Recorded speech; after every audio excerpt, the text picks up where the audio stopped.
कभी कभी धर्म को और विज्ञान को दो मान करके चलते हैं तो बहुत सारे अनर्थ अपने जीवन में घटित हो जाते हैं। उससे बचने के लिए हमें यह भी सोचना आवश्यक है कि धर्म हमारा साध्य है क्या विज्ञान, अथवा यूं कह दो हमारा जीवन सुरक्षित रहे किससे। जैसे उदाहरण के लिए हम मछली को लेते हैं। मछली जलचर प्राणी मानी जाती है।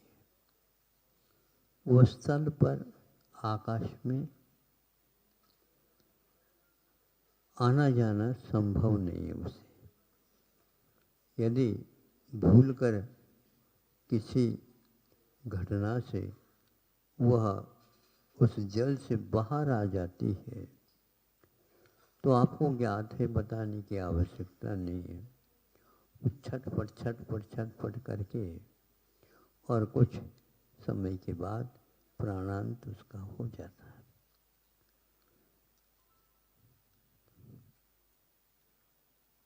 आपको पानी में डाल दिया जाए तो छटपट करके आपका देहांत हो जाता है। दोनों के जीवन के साथ तुलना करने से कमी कहाँ रह गई। मनुष्य भी मरण को प्राप्त कर रहा है और वह भी मरण को प्राप्त कर रही है। दोनों के स्थान पर जल एकमात्र माध्यम। मनुष्य का पानी में प्राणांत क्यों होता है, इसके बारे में सोचने की बात है। और मछली का बाहर में मृत्यु क्यों होती है, ये सोचने की बात है। विज्ञान इसके बारे में बहुत कुछ देता है और वह धर्म को स्वीकारना नहीं चाहता। धर्म को स्वीकारे बिना कोई प्राणी जीवित है ही नहीं, लेकिन उसको हम दूसरी तरफ से विपरीत दिशा में ले जाते हैं। मनुष्य इसलिए मनुष्य को वो प्राण के समान है। जल के बिना मनुष्य टिक भी नहीं सकता। भोजन के द्वारा नहीं टिकता। भोजन के द्वारा यह शरीर चलता तो है, यदि उसमें जल न हो तो अनेक प्रकार के रोग होकर के वह बहुत जल्दी मृत्यु को प्राप्त होता। तो उसको जल में डालने से मनुष्य को इसलिए मरण होता है, उसमें जल तो है लेकिन प्राण वायु नहीं है ऐसी बात नहीं है। प्राण वायु उसमें भी, लेकिन मनुष्य के लिए उतना पर्याप्त नहीं है। ये मुख्य है। तो फिर क्या करें? तो जल में जाएगा तो मरण करेगा। वो पनडुब्बी वगैरह जो बनाते हैं वह इसी आधार पर वहाँ पर कैसे रहते हैं, इसका प्रबंध किया जाता है। इसलिए रहते पानी मुख में नहीं जाना चाहिए, श्वास आना चाहिए। तो प्राणवायु की कमी के कारण जल में मनुष्य की मृत्यु हो जाती। कमी के कारण तो कमी भी नहीं करना चाहिए। और इधर मछली के लिए जल का अभाव हुआ इसलिए नहीं, जल का अभाव हुआ इसलिए मृत्यु नहीं होती, किंतु प्राण वायु के अति के कारण मृत्यु हो जाती। हाँ, अनुपात चाहिए, क्योंकि जल में वह रहती तो है, लेकिन अनुपात से उसको प्राणवायु मिलती है, अथवा उसके कंठ में इत्यादि में ऐसी संरचना है, उसने ही में से वह वायु को, प्राणवायु को अपने पेट में ले लेती है। जल उसमें प्रविष्ट नहीं होता, इसलिए वह जीवित रहती है। उससे बाहर निकलते ही उसका प्राण हो जाता, समाप्त हो जाता। इसको विज्ञान के माध्यम से समझ लो या धर्म के माध्यम से समझ लो, दोनों से आप जीवन को सुरक्षित रख सकते हैं, रखते आए हैं। किंतु आज हर बात पर साइंस कसना चाहता है। कसना का मतलब कसौटी से, लेकिन कसौटी से सोने को कसो, लेकिन इतनी कसो ज्ञान हो जाए उतना पर्याप्त है। किंतु हम बहुत कसते हैं तो उसका अपव्यय हो जाता है। हम नहीं कसते हैं तो जीवन समाप्त। विवेक नहीं रखते, इसलिए ऐसा होता है। तो धर्म को मानने से हानि होती है, ऐसी धारणा छोड़ देना चाहिए। क्योंकि नहीं है तो प्राणायाम तुम समाप्त तो हो गई। आप घबराते हैं जब रोग होता है, तब ज्ञानी लोग रोग से पहले बचते हैं, तो रोग से डरने की कोई आवश्यकता नहीं पड़ती। बचे क्यों? तो बचे नहीं है तो मरो, पक्का है ये। तो मरण के साधनों से आप बचो। अति भोजन करने से भी जीवन की मृत्यु हो जाती है। नहीं भोजन करने से मृत्यु नहीं होती, फिर भी वह 1-1 महीने 2-2 महीने टिक सकता है। लेकिन अति करेंगे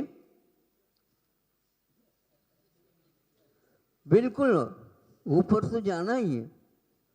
ऊपर ही क्यों जाता है, नीचे भी तो जाता होगा, लेकिन यह एक रिवाज चली है। मनुष्य अपने आप को बचा देता है और धर्मात्मा मानता है नहीं, सभी को आप स्वर्ग ही भेज दीजिए। कह तो रहे ना, ये तो बोलने में आ रहा है, वस्तुस्थिति क्या है।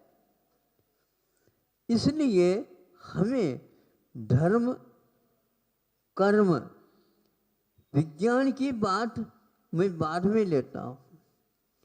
कर्म विवेक पूर्वक होता है, उसके साथ जुड़ जाता है। मनुष्य के लिए लिया जाए तो अपव्यय कहाँ होता है। अब देख लो, माँ दूध पिलाती है और वो बोतल से पिलाती है, उसके लिए सामने एक टूंटी जिसको बोलते हैं वो लगाए हुए रहते, रबड़ की रहती है कुछ में। अब बच्चे को उसके मुंह में दे दिया उसको, और वो पीने लगा तो उसको ठसका लग गया। ठसका क्यों लग गया, अभी तक क्यों नहीं लग रहा था? तो वह उसकी छेद जो है, टूंटी का छेद ज्यादा बड़ा हो गया, तो उतना वह ग्रहण करने में सक्षम नहीं था। तो दूसरी टूटी लेकर के छेद छोटी रखी, तो उसके द्वारा अनुपात से उसको जाता है। कोई भी चीज अनुपात से उपयोग में आना चाहिए। अब इतना आज इसके बारे में आग्रह हो गया है, ये गलत बात है। एकदम बहुत सुराख कम छोटा रखते हैं तो भी दूध अनुपात से नहीं आता, तो भी उससे उसको दुख होता है। अनुपात से करिए। यह देखना आवश्यक है। हम हर क्षेत्र में जहाँ पर सुरक्षा होती है वहाँ पर तो अनुपात लगा देते हैं, लेकिन विषयों के सामने आ जाते तो अनुपात समाप्त हो जाता। पंचेंद्र के विषय हैं, एक प्रकार से इसमें भी सुख होता ऐसा आपने अनुभव किया, लेकिन अति मात्रा में है तो वह जहर माना जाता है। जहर से बचना सब लोग चाहते हैं। आज जहर से बचने के लिए विज्ञान कहता है ये जहर है, ये जहर है, लेकिन उसी को वह खा भी रहा है, पी भी रहा है। असर क्या पड़ेगा उसका? आप लोगों का असर कैसे पड़ेगा? कल भी कहा था, आज भी कहना चाहता हूँ कि वह जहर होते हुए भी, जैसे सिगारेट है, सिगरेट पीते हैं लोग, पानी जैसे नहीं पीते, सुर्खी लेते हैं।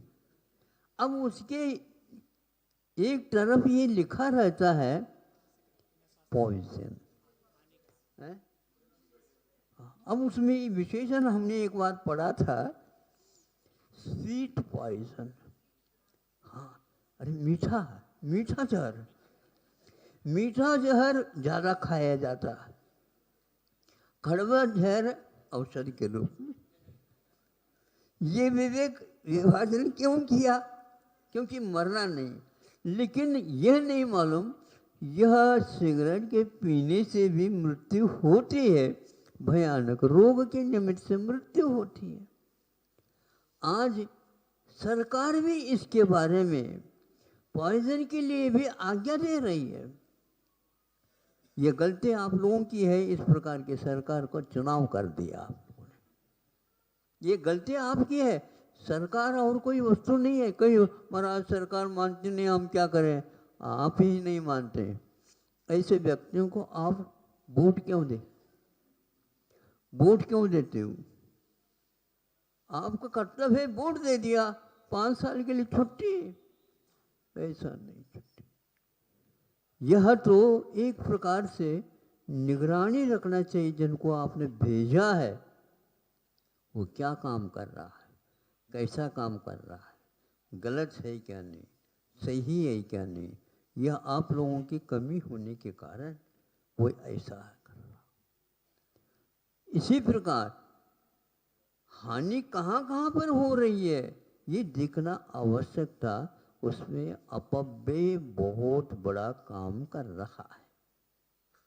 हर क्षेत्र में हम देखते हैं अपव्यय एक प्रकार से रईसी का लक्षण हो गया। ये बहुत अच्छे हैं, कैसे कैसे पैसा जा रहा है इसलिए, उस पैसे के कारण दुरुपयोग यदि कर रहा है, हानि कितनी हो रही है आप देख लो। यदि ऐसे मोटर गाड़ियां ज्यादा चलती हैं, भैया ये शहर बहुत ऐसे बहुत चलती है, धुआं भी तो छोड़ती चली जाती है। आपकी आंखों में आ जाए तो आंखों में नंबर ज्यादा बढ़ जाएंगे। बच्चों के परीक्षा में तो नंबर घट रहे हैं और आंखों के नंबर बढ़ रहे हैं। अब क्या करो? इसको आप अच्छा मानते हो, ताली बजा रहे हो तो हानि को भी हम देख नहीं पा रहे। सुरक्षा होगी तो कैसी होगी? उसी सरकार से आप मांगते भी हमारी सुरक्षा करो। पहले उनकी सुरक्षा आप करो, फिर बाद में सरकार से परीक्षा सुरक्षा की कोई मांग करने की आवश्यकता नहीं। तो संक्षेप से मछली का और मनुष्य का यह जीने का जो उपक्रम है बहुत वैज्ञानिक है और धार्मिक है। संस्कृत में इसको प्राण भी कहा और संस्कृत में जल को विष भी कहा। विषम अपि आप, विष भी आप में जल है। कहाँ पर जल है, कहाँ पर वह प्राण है और कहाँ पर वह विष है। मछली के लिए बाहर विष है या अति मात्रा में हवा लेना विष है, और मनुष्य के लिए वहाँ पानी में रहना संभव नहीं, वह विष है। वही विष अमृत होता है और अमृत भी विष होता है। यह धार्मिक दृष्टिकोण माना जाता है। इसी को संतों ने अनेकांत, दयामय भाव, विवेक, भेद विज्ञान आदि आदि शब्दों के द्वारा घोषित किया है, और हम लोगों की सुरक्षा के लिए उन्होंने इस साहित्य का सृजन किया। दुख की बात इतनी है, तो संतों ने जो गुफाओं में भी रह करके शास्त्रों के निर्माण किए, आज उसका उपयोग एक प्रकार से विज्ञान कहता है इससे कुछ होने वाला जीवन में, तो इसके अभाव में ही जीवन नहीं रहता, ये इन लोगों को अभी भी ज्ञात नहीं हो रहा है। इसलिए ये हिंसा है। हम अति अपव्यय जिसमें करते हैं वो हिंसा है। इसलिए पैसा आवश्यक तो है, लेकिन आज जैसे पैसा आवश्यक नहीं है, क्योंकि आप लोगों के पैसे के ऊपर तो छापा मारी जा रही है। क्या मान करके मानते हो मुझे बताओ? इधर अर्जन भी करो और उधर पुलिस के द्वारा उसको छापा भी डालो। विशेष प्रबंध के साथ छापा डाला जाता। बताते समय आपका हो गया, इतना ही बता देता हूँ, आप आगे का समझ लो ये क्या अर्थ निकलता। अर्थ अनर्थ होता जा रहा है। अर्थ में पैसा होता है, अनर्थ में दुरुपयोग होता है। अनर्थ घटित होना नहीं चाहिए और अर्थ सही निकलना चाहिए। अर्थ सही निकल जाता है तो जीवन बहुत ही सुखमय बनता है।